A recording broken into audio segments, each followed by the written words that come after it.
pourrait dire que j'ai une approche souvent liée aux matériaux et aux procédés de fabrication. Souvent, je les re-questionne parce que je reste fasciné en fait par l'élaboration d'un objet, depuis l'état de la matière dans la nature, par exemple, à la fabrication finale. Et souvent, dans mes objets, on comprend. En tout cas, je fais tout pour qu'on comprenne comment est fabriqué ou d'où vient l'objet d'un point de vue conceptuel. En fait, il y a tellement de choses qui m'intéressent dans le monde de l'objet, qui sont des choses très différentes. Par exemple, moi, l'objet me ramène souvent au monde de l'enfance. Je pense qu'on entretient un rapport très particulier quand on est enfant avec l'objet, qui est souvent lié au jeu. Mais ces choses-là, moi, m'ont vraiment marqué. Et très tôt, j'ai commencé à fabriquer mes jouets.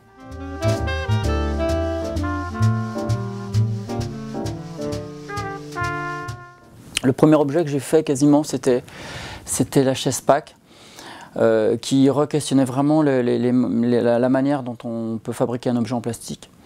Parce que comme je suis issu du monde de l'industrie et de la technique, j'ai toujours été fasciné par le fait que une chaise, par exemple, qui fait 1,5 kg, va être enfantée par un moule qui fait plusieurs tonnes. Donc c'est un peu la montagne qui accouche d'une souris.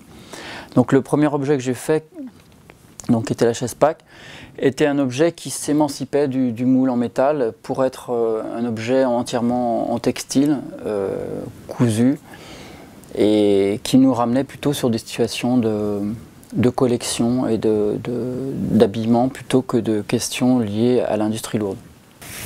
Donc ça, c'était vraiment la première des chaises Pack, où on voit que la chaise est en tissu. Elle est capitonnée pour que lorsqu'elle gonfle, elle garde sa forme. Et évidemment, ça ne marche pas du tout, puisque la mousse a débordé de partout. Mais au fur et à mesure, et c'est ça qui était curieux, c'est au fond dans ce projet, je me demandais quelle forme allait avoir la chaise à la fin, puisqu'en fait la forme elle était complètement dominée par la technique et par la répartition de la mousse à l'intérieur. Peut-être que je vous explique un tout petit peu comment ça marche.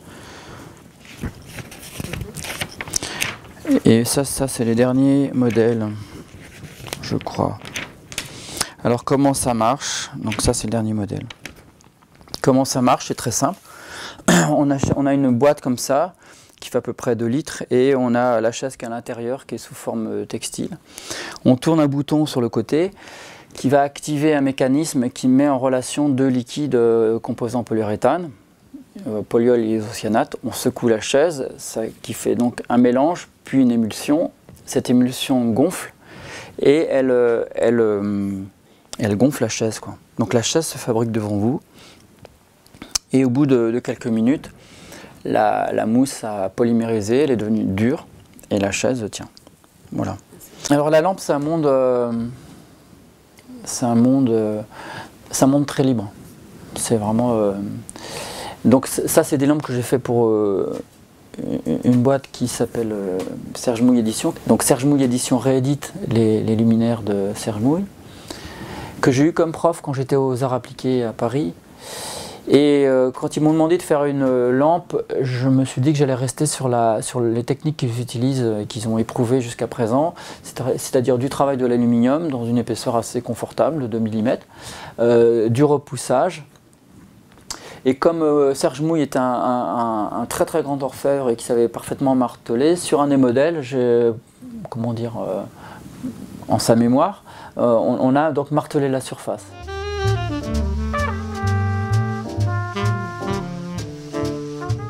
Moi, je trouve qu'il faut rester très vigilant parce que il faut pas que le design s'embourgeoise en réalité. Il faut pas qu'il soit écarté du monde du réel. Moi, je pense qu'aujourd'hui, les matériaux, les ressources, les coûts de travail évoluant, je pense que de plus en plus, on doit se retrouver sur une économie de moyens, sur un rapport de plus en plus respectueux à la matière. Et je pense que grâce à ça, on devrait trouver une écriture nouvelle dans le design. On fait encore trop de choses de petits bourgeois, quoi, de manière générale. Et donc je crois que, enfin moi je reste persuadé en tout cas qu'il faut aller sur des choses beaucoup plus économes.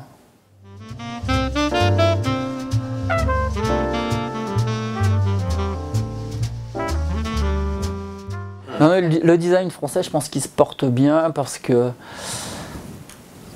comme, enfin moi qui enseigne, je vois bien qu'au fond, il y a vraiment cette culture de l'individu et chacun cherche sa voie. Et du coup, effectivement, ça peut donner des traces très différentes d'un designer à l'autre.